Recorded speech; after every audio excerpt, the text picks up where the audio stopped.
Alors c'est vrai qu'une exposition sur la calligraphie comme celle-ci, Script and Calligraphy Path to the Soul, pourrait paraître réservée à un public exclusivement arabophone. Or, il se trouve que la calligraphie arabe est parmi les disciplines des arts de l'islam, celle qui est certainement la plus connue au niveau international, et ce depuis le 19e siècle. Et c'est vrai que cette fascination pour la calligraphie, chacun peut y être sensible en dépit du fait de ne pas lire l'arabe. Enfin, moi-même, je ne suis pas arabophone, je dois le confesser, et j'en ai honte très souvent.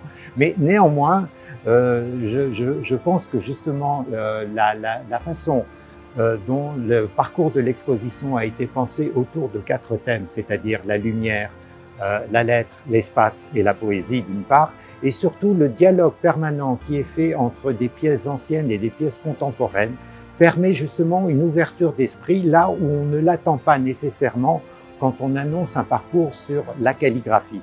Parce que c'est vrai que dans l'esprit occidental, la calligraphie est cantonnée au format et au support des arts du livre. Alors que ce qui fait la spécificité dans la civilisation arabo-musulmane, et ça dès le 1er siècle de l'Hégire, c'est cette permanence de l'écrit.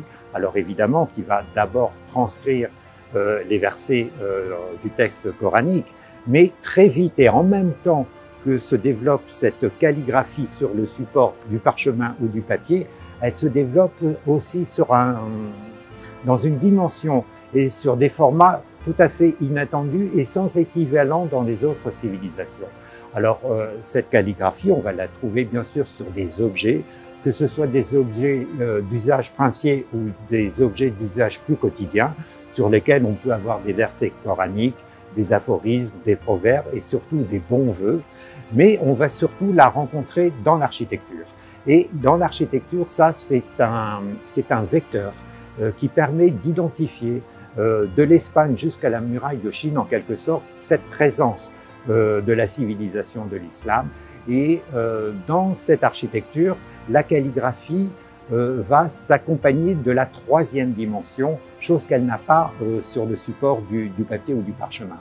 Et en plus, ce qui fait la force de la calligraphie arabe, c'est que les maîtres qui la pratiquent sont capables de faire passer une émotion, à la fois par le geste et par le rythme de leur composition, et ces émotions-là sont perceptibles par tout à chacun, quel qu'il soit et quelle que soit sa croyance ou sa religion. Et moi, je crois sincèrement que cette exposition est à même justement d'ouvrir davantage la curiosité des visiteurs, qu'ils soient saoudiens, du monde arabe ou internationaux. Et moi, il y a une chose aussi à laquelle je suis très sensible dans ce parcours d'exposition, c'est la sérénité qui s'en dégage. Et finalement, au fur et à mesure de la déambulation dans les salles et aussi en rapport avec la vision des différentes œuvres qui véritablement dialoguent les unes avec les autres, cette sérénité finalement, c'est quasiment le seuil vers l'âme. Et si le visiteur sort avec cette sensation-là, pour les organisateurs de l'exposition, le pari sera gagné. Dans l'exposition Script and Calligraphy Path to the Soul, la spiritualité qui par essence est quelque chose d'immatériel, prend corps en réalité, est incarnée à travers les différentes œuvres et objets qui sont présentés dans le parcours de l'exposition. Et c'est là où on voit à la fois à travers la maîtrise et l'inventivité, à la fois des calligraphes et des artistes plasticiens, et surtout l'usage des différents matériaux, des différents supports, que tout cela peut se concentrer et aller justement vers une direction qui guide l'esprit de chacun vers un ailleurs, une dimension en tout cas autre que la réalité quotidienne. Et je pense que sincèrement, c'est une des forces de cette exposition de pouvoir enfin donner corps à cela auprès de gens qui ne seraient peut-être pas de prime abord sensibles à ce phénomène.